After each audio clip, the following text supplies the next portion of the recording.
Going on, dudes and dudettes? So I was able to watch a new documentary about one of my favorite bands for a while now, in Simple Plan, new on Amazon Prime. It's called The Kids in the Crowd, I believe. And it recently came out this last Tuesday.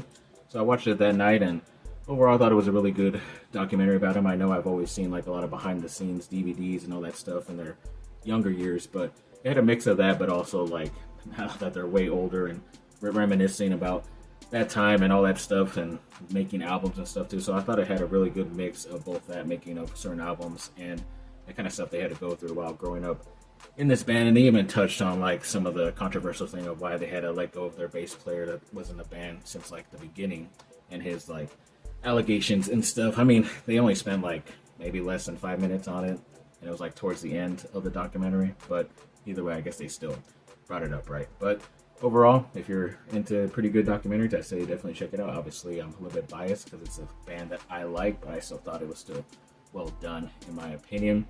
Then when it comes to The Bear Season 5, yeah, it looks like it's already going to be renewed for the 5th season. Still haven't seen the 4th season, but I'm hearing some pretty good stuff, and I guess they're trying to hopefully make a premiere at some point in 2026 next year, so consistently having every year a Bear season. So I guess I'll have to get on the Bear Season 4 at some point eventually.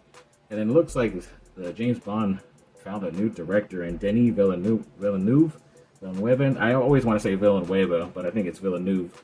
He's recently been directing like Blade Runner 2049, Prisoners, and the Dune movies. But yeah, I guess he's been a big fan of the franchise and looking to do some big things with it. I don't know how many movies he signed on to do. That'll be pretty cool if he gets to do his own trilogy like he has done with Dune, which they have progressively gotten better. And I know they just started filming on the Dune Part 3 right now pretty recently, so definitely looking forward to that. But they still don't have a next James Bond, the actor-wise. I know they're looking at certain actors in that certain age range, which I don't really like, but we'll see how that goes. And then I think they actually did offer it to Christopher Nolan at some point and even gave him the opportunity to have Final Cut to basically make his own type of movie, but apparently they went with Denis instead. And yeah, sadly we lost a couple of actors recently. Michael Madsen, who's been in quite a few of Quentin Tarantino movies, and I honestly know him more from Free Willy. He's the stepdad in that movie, but yeah, sadly he passed away. And then also Julian McMahon, who played Doctor Doom in those first couple of